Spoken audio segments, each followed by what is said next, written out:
أعوذ بالله من الشيطان الرجيم. بسم الله الرحمن الرحيم. والنجم إذا هوى ما ضل صاحبكم وما غوى وما ينطق عن الهوى إن هو إلا وحي يوحى علمه شديد القوى ذو مرة فاستوى وهو بالأفق الأعلى ثم دنا فتدلى فكان قاب قوسين أو أدنى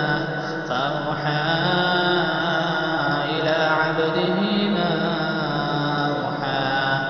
ما كذب الفؤاد ما رأى أفتمارونه على ما يرى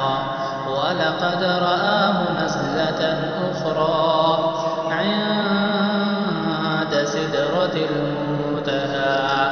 عندها جنة المأوى إذ يغشى السدرة ما يغشى ما زاغ البصر وما طغى لقد رأى من آيات ربه الكبرى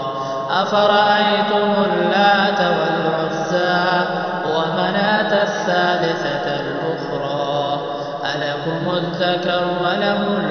الأنثى تلك إذا قسمة ضيزى إن هي إلا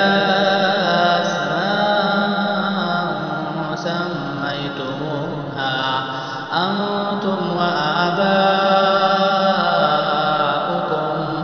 ما أنزل الله بها من سلطان إن يتبعون إلا الظن وما تهوى الأنفس ولقد جاءهم من ربهم الهدى أم للإنسان ما تمنى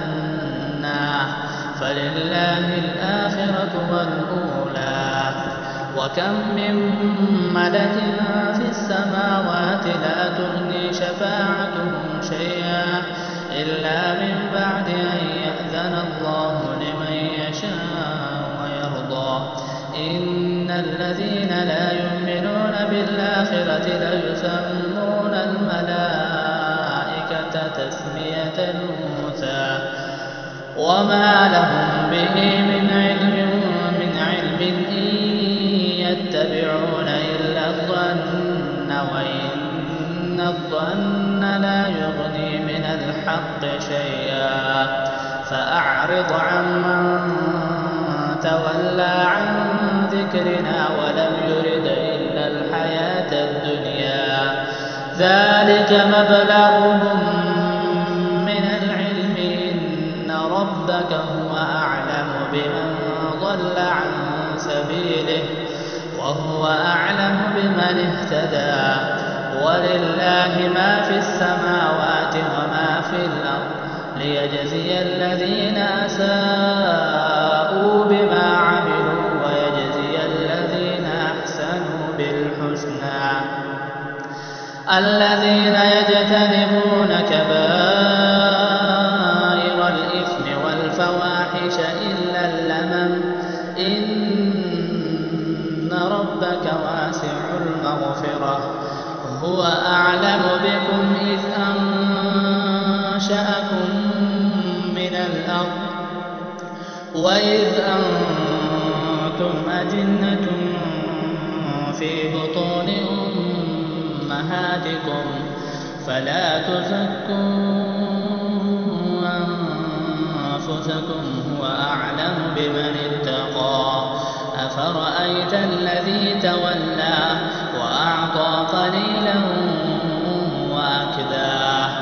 أعنده علم الغيب فهو يرى أم لم ينبأ بما في صحف موسى وإبراهيم الذي وفى ألا تزر وازرة وزر أخرى وأن ليس للإنسان إلا ما سعى وأن سعيه سوف يرى ثم يجزاه الجزاء الأوفى وأن إلى ربك المنتهى وأنه هو أضحك وأبكى وأنه هو أمات وأحيا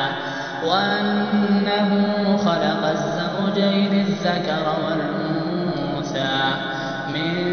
نطفة إذا تمنى وأن عليه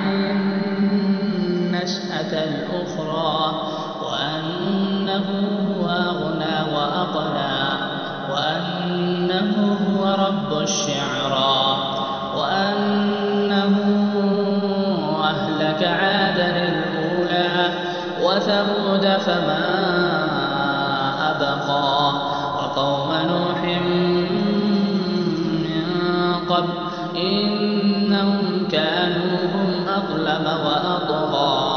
والمؤتفكة أهوى فغشاها ما غشا فبأي آلاء ربك تتمارى هذا نذير من النذر الأولى أزفت الآزفة ليس لها من دون الله كاشفة أفمن هذا الحديث تعجبون وتضحكون ولا تبكون وأنتم سامدون فاسجدوا لله واعبدوا